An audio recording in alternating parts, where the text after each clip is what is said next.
I recently read Getting to Yes, Negotiating Agreement Without Giving In by authors Roger Fisher and William Ury.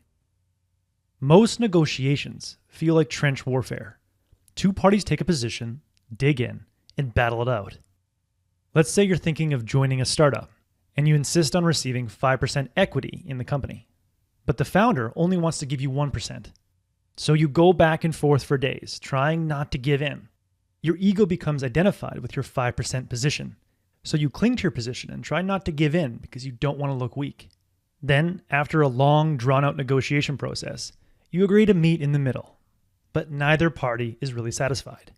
Plus, the battle has fractured the relationship between you and the founder, which makes it difficult to work together.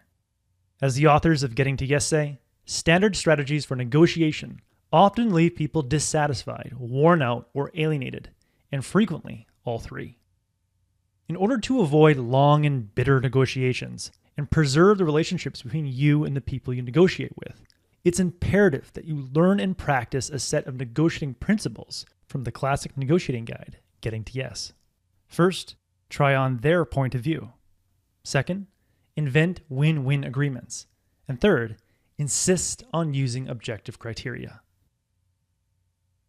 Your goal at the start of every negotiation is to transform the negotiation from a heated face-to-face battle to a side-by-side activity where both parties work together to solve the problem and create a win-win solution. Because when people feel involved in the creation of a solution, they're more likely to accept that solution. But this is hard because, as the authors put it, the people you negotiate with have egos that are easily threatened. They see the world from their own personal vantage point, and they frequently confuse their perceptions with reality. In the book, the authors provide a great example of this. When a negotiation between a tenant and a landlord breaks down, the tenant thinks, the rent ought to be low because the neighborhood is run down. While the landlord thinks, we landlords should raise rents to improve the quality of the neighborhood. When the tenant thinks, I always pay my rent whenever she asks for it. The landlord thinks, he never pays the rent until I ask for it. When the tenant thinks, she is cold and distant. She never asks me how things are. The landlord is thinking, I'm a considerate person who never intrudes on a tenant's privacy. If you can take time to understand the contrasting points of view in a negotiation, the person you're negotiating with will be less angry, offended, and hostile, and the more likely they are to join you in a side-by-side effort to create a mutually beneficial agreement. So before you enter negotiation, try on their point of view. Take time to go for a walk in the other person's shoes by imagining how they may have arrived at their current position and why they might be feeling pressure to hold their position.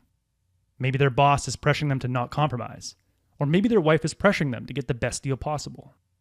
Once you think you have a good understanding of their perspective, say, let me see if I can summarize your position. You want A because of B, or you want X because of Y. If you're an office manager in a salary negotiation, you might summarize your employee's position by saying, let me see if I can summarize your position. You want to receive a higher raise than the standard 5% annual raise because you've hit all your annual targets and you feel like you're taking on harder projects than most people in the office. If you try to explain the other person's position in a way that satisfies them, you'll either notice that what they want is more reasonable and fair than you first thought, or as you explain it, they start to see that it doesn't make as much sense as they first thought. Hearing their position relayed back to them is almost like hearing their first draft read out loud and noticing the typos and grammatical errors. With some back and forth clarification, the two of you will reach a point where you'll be more inclined to work together to resolve any confusion and find a mutually beneficial solution rather than cling to your original positions. Negotiation principle number 2. Invent a win-win agreement. A difference in perspective is the source of conflict, but it's also the source of many win-win agreements. I'll explain using a simple example. Say there's a lemon sitting on the kitchen counter and my wife and I are negotiating over who should get it. If we have the awareness to step back and ask, wait, what do you need this for? She might say, I need this for my recipe. And I might say, I need it because I want to add lemon juice to my water. At that moment, we realize that we can both get what we want. I only need the lemon juice, and she only needs the lemon zest for her recipe. So I zest the lemon, give her the zest, then juice the lemon, and we're both happy. As the authors say, a satisfactory agreement is made possible because each side wants different things.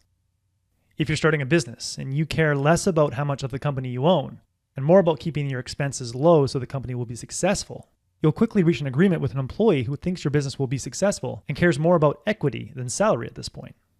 If a general manager of a professional basketball team is negotiating a new salary with his star player, and the GM only wants to offer $10 million a year, but the player wants $13 million a year, both parties can reach an agreement based on different beliefs. If the player believes he's going to have a breakout year and the team is poised for a playoff run, but the owner is more conservative, the GM can offer a contract with the base salary of $10 million and a bonus of $3 million for every playoff series the team wins. That way, in the off chance the team does well, the extra revenue they make in the playoffs can offset the bonus. By leveraging the differences in perspective, both parties reached an agreement they were satisfied with. So to find an opportunity to create a win-win agreement, focus on how your interests, values, and beliefs differ from the person you're negotiating with. Negotiation principle number 3. Insist on using objective criteria. If you can't reach a mutually beneficial agreement, act like a judge and insist on using objective criteria to decide your case. Let's say you got in a car accident and totaled your car, and an insurance adjuster only wants to give you $5,000 for your car, but you know it'll cost you at least $9,000 to buy a similar car. After one conversation with the insurance adjuster, you can tell he's trying to bully you and isn't interested in finding a mutually beneficial agreement. So you insist on using objective criteria to settle the disagreement. You find a fair market value for your car by finding 3 comparable cars that just sold in the used car market, by getting the standard Blue Book value for your car's model and year, and by finding out what a court might award you by talking to a lawyer or looking up public settlements. Then the next time you talk to the insurance adjuster, say, I understand if you're bound to the company policy, but based on these examples, I believe I'm entitled to at least $8,500. Why don't you look over these documents and we'll talk sometime next week? Whatever he comes back with, insist on using objective criteria. Get in the habit of asking, what's your basis, or how did you arrive at that figure? By insisting on using objective criteria to decide a negotiation, you let the other party know that they can't win simply by pressuring you, and that the only way that you'll reach an agreement is by agreeing on a standard with which you can settle the dispute. So if your negotiation reaches an impasse and you're feeling pressure to give in, get in the habit of asking, how would a court decide this? Research standards, existing precedent, cultural norms, fair market value, or a neutral third-party expert that you'll both allow to settle the dispute. So the next time you enter a negotiation, prevent that negotiation from turning into a positional battle that resembles trench warfare and damages your relationship. And instead, try on their point of view, and then invite them to work with you to resolve the conflict. Then, try to invent a mutually beneficial agreement by focusing on your differences. And lastly, insist on using objective criteria, like existing precedent, professional standards, or cultural norms, to reach a fair agreement. That was the core message that I gathered from Getting to Yes by authors Roger Fisher and William Ury. If you want your negotiations to go smoothly, I highly recommend reading this book. If you would like a one-page PDF summary of insights that I gathered from this book, just click the link below and I'd be happy to email it to you. If you already subscribe to the free Productivity Game email newsletter, this PDF is sitting in your inbox. If you like this video, please share it. And as always, thanks for watching and have yourself a productive week.